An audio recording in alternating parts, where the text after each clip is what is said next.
Well, that didn't take long, did it?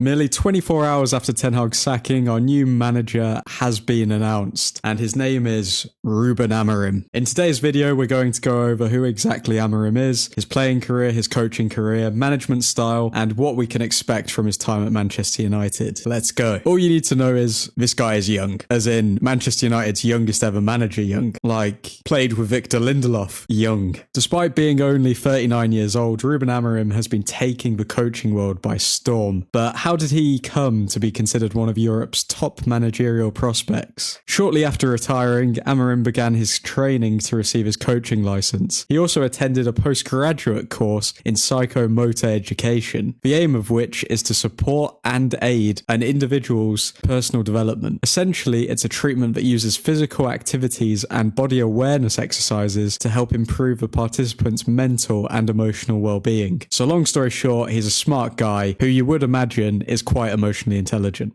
Coming from humble beginnings, Amorim began his coaching career in 2018 at Casa Pia with some controversy. The team were deducted 6 points and he was suspended from all activity for 1 year after giving instructions during a match without having the required coaching level to do so. The bans were suspended, but he presented his resignation in the aftermath. In mid-September 2019, Amorim was appointed to Braga's reserves in the third tier. 3 months later, he replaced the manager of the first team, with Braga being 8th place in the league at the time of his appointment. They would go on to finish 4th. In his time in charge, Braga demolished Belenenses 7-1. 3 weeks later, he won the domestic League Cup final against Porto. Amorim also achieved Braga's first away win to Benfica in 65 years a few months later. Amorim only lost 2 games for the club, both coming against Steven Gerrard's Rangers in the Europa League. Shortly after his impressive stint at Braga, Amorim was appointed Sporting Lisbon's manager on the 4th of March 2020, despite only having 2 months of top-flight experience. Sporting paid €10 million for his services, the third highest transfer fee for a manager in history. Despite losses to both Benfica and Porto, Amorim guided Sporting to a 4th place finish, but most importantly, he managed to bring a recognisable identity that the club had previously been lacking. In the 2021 season, Amorim continued to impress, winning his 2nd consecutive League Cup final, this time against his previous club. Both he and Braga manager Carlos Carvalhal were sent to the stands for arguing with each other. These Portuguese managers are fiery. Following a national record of a 32-match unbeaten streak, Amorim guided the club to their first league title triumph in 19 years.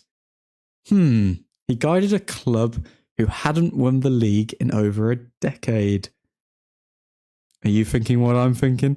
Amorim was named Primeira Liga's Manager of the Year. In the 21-22 season, Amorim won his 3rd consecutive League Cup final in a 2-1 victory against Benfica. Sporting were eliminated in the last 16 of the Champions League by Manchester City, 5-0 on aggregate, knocked out of the Taça de Portugal in the semi-finals by Porto, and finished the league season on 85 points as the year before, but 6 points behind Porto. Despite a difficult 22-23 league season, Amorim guided Sporting to their 3rd and Amorim's 4th consecutive League Cup final, where they lost 2-0 to Porto in Lieira, who won the tournament for the first time. In the Europa League, Amorim led Sporting to the quarter-finals following a surprise victory over favourites Arsenal on penalties. They were eliminated in the following round after losing to Juventus 2-1 on aggregate. Following a 2-2 home draw with Benfica, despite leading 2-0 at half-time, Sporting missed out on Champions League qualification and qualified to the Europa League. After failing to qualify for the Champions League, he admitted that he put his position at risk, despite having the trust of the club's president, who labelled him as one of the best coaches in the world. In the 23-24 season, Amorim led Sporting to their biggest victory since 2018, following a 8-0 thrashing of Casa Pia. On the 2nd of April 2024, Amorim led Sporting to the Taça de Portugal final by beating Benfica on a 4-3 aggregate win. On the 5th of May, Sporting mathematically secured their 20th Primeira Liga title and 2nd under Amorim. In the Taça de Portugal final, Sporting were sadly sadly defeated by Porto 2-1. And finally, in the 2024-25 season, Amorim tweaked his style of play, with his team being more dominant in possession and with a big emphasis on high pressing, comparing to his pragmatic approach used in previous seasons. In his first match of the new season, Sporting were defeated by rivals Porto 4-3 in the Supertaça Candido de Oliveira, despite leading the game by 3 goals. After this, he secured 9 wins out of 9 in the Primeira Liga, with Sporting scoring 30 goals and conceding only 2. Sporting also embarked on an unbeaten run, securing 2 wins and a draw in the Champions League. Shortly after, he was mentioned as a possible successor to Pep Guardiola at Manchester City, when Sporting's director of football replaced City's director of football. Now, looking over Amorim's career is all well and good, but let's crunch the numbers and see if he's as good as his track record suggests. Amorim has picked up 6 trophies in his 6 years of management. That's 2 league titles, 3 Portuguese League Cups, and 1 Portuguese Super Cup. Amorim has managed 268 matches so far in his career, winning 194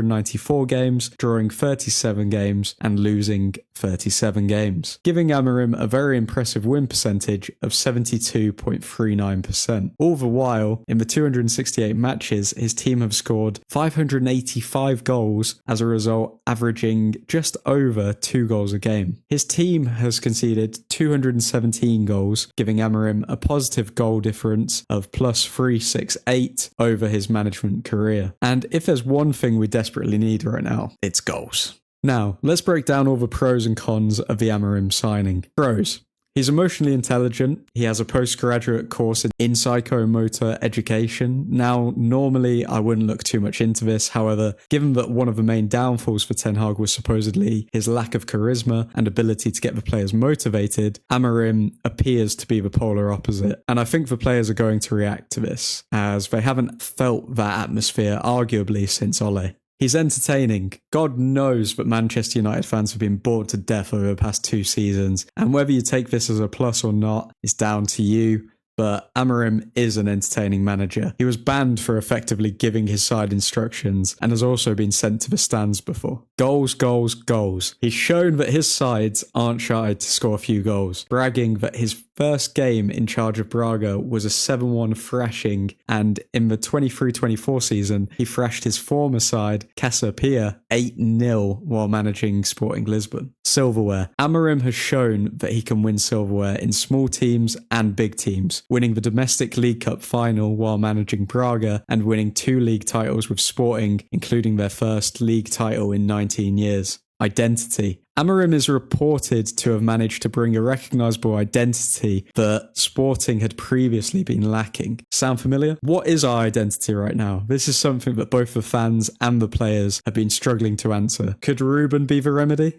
Almost invincible. In his 3rd season in charge of Sporting, they only recorded 1 loss, losing away to Benfica. They were 1 game away from being invincibles. That's a different level of consistency. Cons. Losses at Braga. The only 2 losses he did record were against Steven Gerrard. You get minus points for losing to a Scouser straight away in the admin's book. Scarred by Guardiola. Sporting were eliminated in the last 16 of the Champions League by Manchester City 5-0 on aggregate. Has this young soul already been scarred by the oil merchant himself, Pep Guardiola? Obviously, he will have had a much weaker squad on paper, but sometimes losses to other managers psychologically affect them. The dip. In his 3rd season at Sporting, Amorim was knocked out of the Taça de Portugal in the semi-finals by Porto and finished the league season on 85 points, the same as the year before, but 6 points behind Porto. We know at this point Manchester United fans can turn very quickly on managers. Will Amorim be able to survive the pressure should a dip in form come his way? Losing to rivals. Now, the consistency of Amorim is impressive, especially how he guided Sporting to their 3rd and Amorim's 4th consecutive League Cup final. However, they did go on to lose 2-0 to Porto in Liera, who won the tournament for the first time. And this isn't the only time that Amorim has come short against the big names in Portugal. The Premier League is obviously a more competitive league with tougher opposition. Will this come as a shock to Rúben? Losing Leeds. It's not unheard of for Amorim to lose Leeds, especially in big games for Sporting. The home draw to Benfica being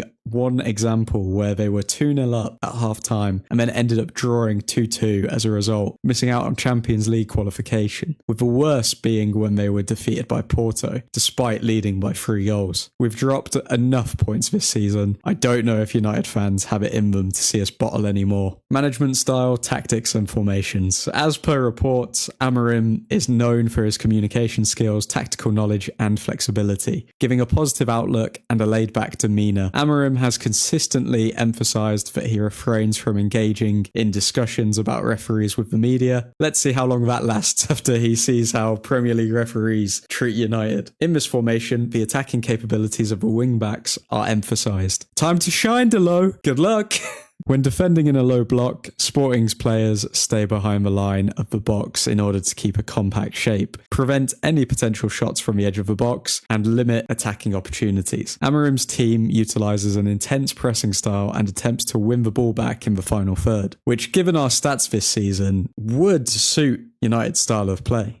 Amorim also has a 3-4-3 diamond formation with 3 mobile defenders plus 1 more covering space, becoming in effect a defensive midfielder. 2 controlling midfielders with responsibilities to feed the attack-minded players, 1 second striker, 2 touchline hugging wingers, and 1 versatile centre forward. And this is what I predict that we're going to set up, because Fernandes surely has to start, and with the alternative 3-4-3 set up with only 2 midfielders, there's not necessarily a spot for Bruno. Now let's look at the psychology of the man. Amorim is married to Maria João Diogo. Wait, Diogo?